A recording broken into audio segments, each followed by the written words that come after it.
Please welcome Stephen.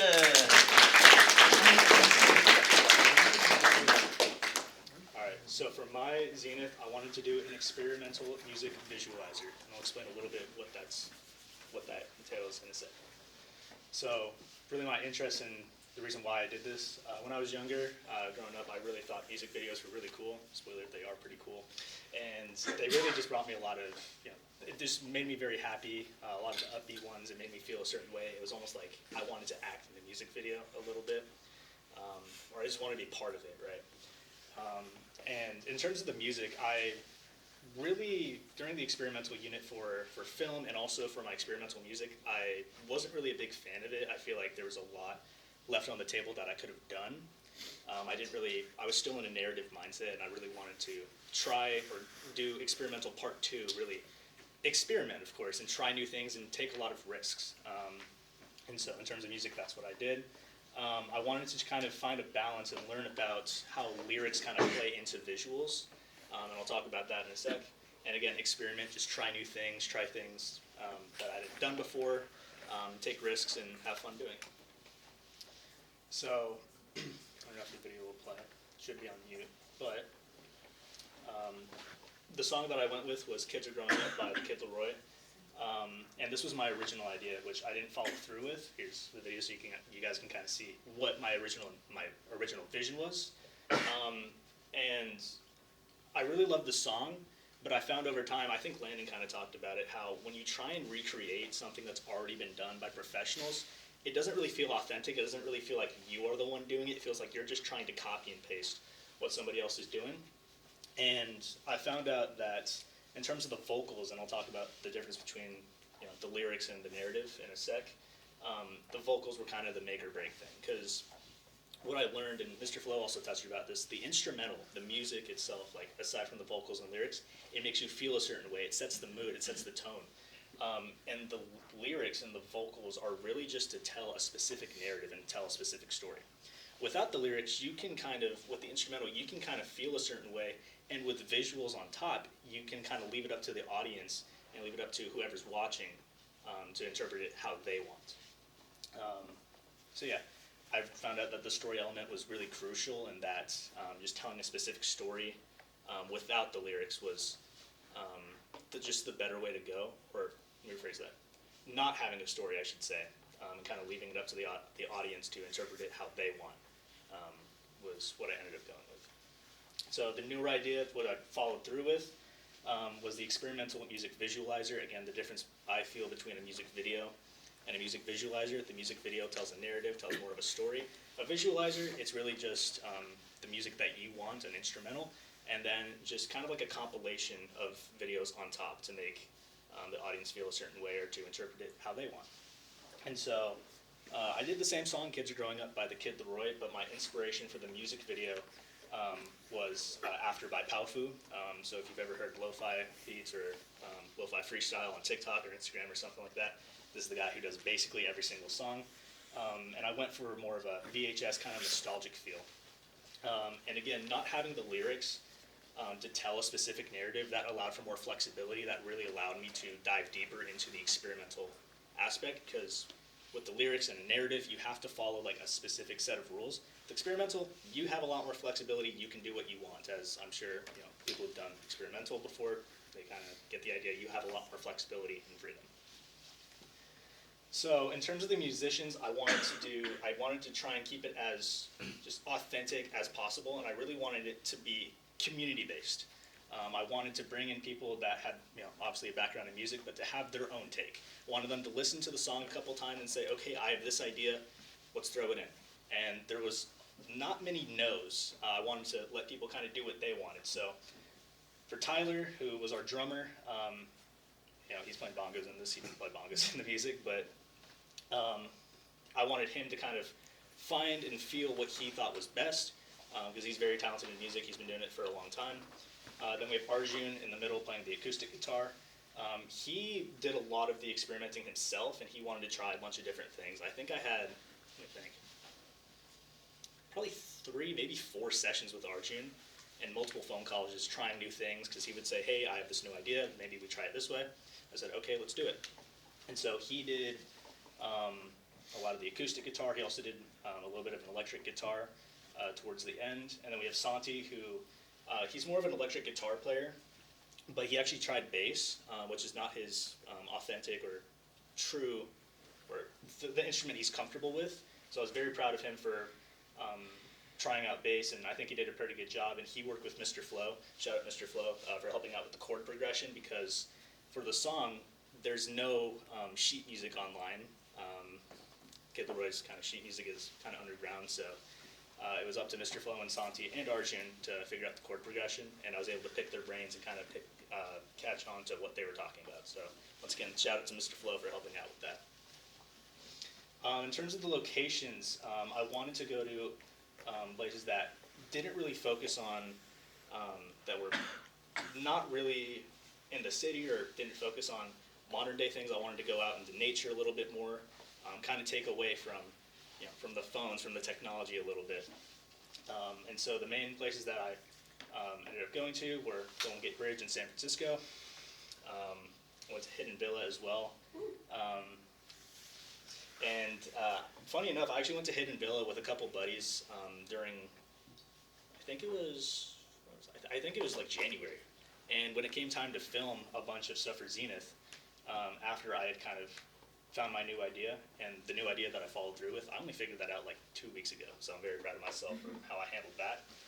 But I had a bunch of footage and a bunch of photos from Hidden Villa, which saved me a lot of time, with only about 2 weeks to work with. So to edit, I use Premiere Pro. Editing the video and the visuals were probably the easiest part, just as a film student, post-production. Editing the music and producing the music as a whole, it was something that was very new to me. I haven't really dived deep into music projects before. I feel like I've kind of played around with it and joked around a little bit too much, and this time I really wanted to figure out how to put it together, really wanted to listen to what my artists were saying and what their ideas were, and they put it together, and without telling them what the visuals were, I'm very proud of what they came up with and how they put the music together and what they played. So this is final project.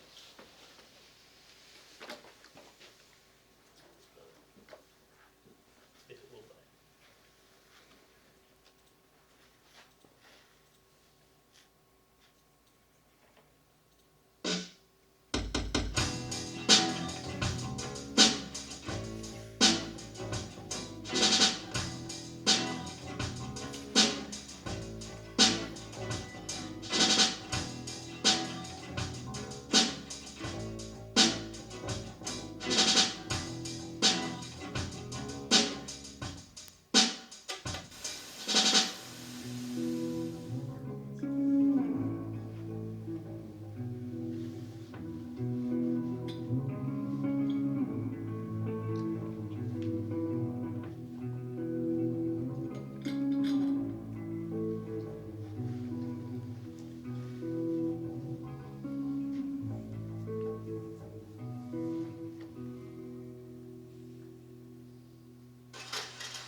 The main takeaways and kind of just a reflection on what I did. Again, really understanding experimental the best I could, because again, when I first did experimental my junior year, I was very stuck in a narrative mindset, and just really having the freedom and trying new things and almost making it feel like a fever dream in a sense for some of my ideas. That was one thing that I picked up on. Learning that risk-taking is part of the fun, trying new things and failing horribly at times, but also allowing that to help you understand that, okay, this part doesn't look so good, but this allows for this part to look really good if we don't include this, or how you kind of play your cards, if you will. And then make it your own. Kind of going back on what Landon said, took the words right out of my mouth. When you try and make something that is done by professionals, it just feels like you're copying and pasting. It's not your authentic and true self, and so really just making it my own, really making it my own idea was really fun. And then just a couple more shout outs real quick. I already shouted out Mr. Flo, thank you for helping with all the studio sessions. Mr. Greco, shout out to you. I know I needed some help kind of expressing my ideas at the beginning with how I wanted to format things and really get out of the narrative mindset, and you helped out a ton with that, so shout out to you. My man Ben over here, he helped out. He was basically my location manager. I picked him up one day and I said, hey, I'm gonna need you for 10 hours. We're going to San Francisco. We're going across the bay to film a bunch of stuff.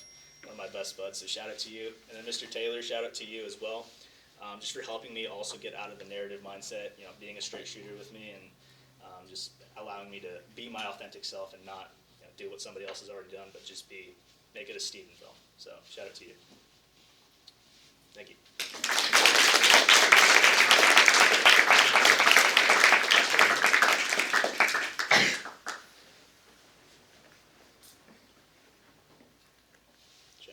What was the most difficult part of making the visualizer? Making the visualizer? Mm-hmm. Do you mean the music part or the video?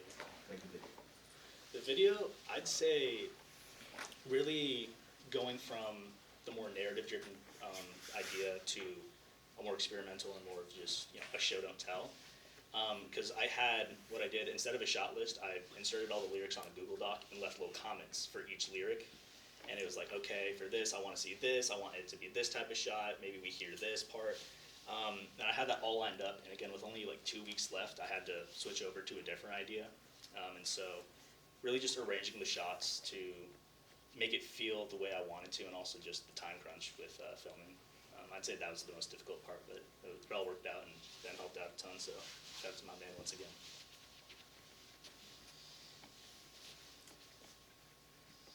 What was your favorite part of the whole project? Definitely bringing a bunch of artists in, hearing them play music, and at one point I think we had Tyler and Arjun kind of playing at the same time, and it sounded really good. I'd say that was the most fun, just kind of picking their brains, seeing what their thoughts were. Because again, I didn't want to say no to a lot of their ideas. I was like, okay, let's try it out. Let's experiment. Let's have that flexibility. It didn't have to be a certain way, which is how I felt at the beginning when I was more narrative driven. So that was the most fun part, just seeing everybody kind of come together with their own ideas. What did you do to the R7 footage to like get an effect on it? In terms of editing and like the Yeah. VHS. So, is this the laser pointer? Yeah, so you have the adjustment layer, and what I did here, so actually the blue, just like the copy and pasted blue part, that's a little VHS kind of square overlay that gives you, how sometimes there's little bars that move like up and down on the VHS. That's what that is. I just turned down the opacity and made it more transparent. So there's that, and then the adjustment layer, the purple, that's how I got it to be a little bit more grainy, kind of make it more choppy at parts, make it a little bit more blurry, fix the ratio as well. And then I feel like on VHS, there's kind of like a red and blue, almost like blur, like for an outline at times. So that's how I did that. And then Adobe actually has like some of their own VHS transitions. So I used that for this part and then for the outro. So, Well, I'm impressed that you know what VHS is. Hopefully you guys know what VHS is. All right, thank you very much. Bravo.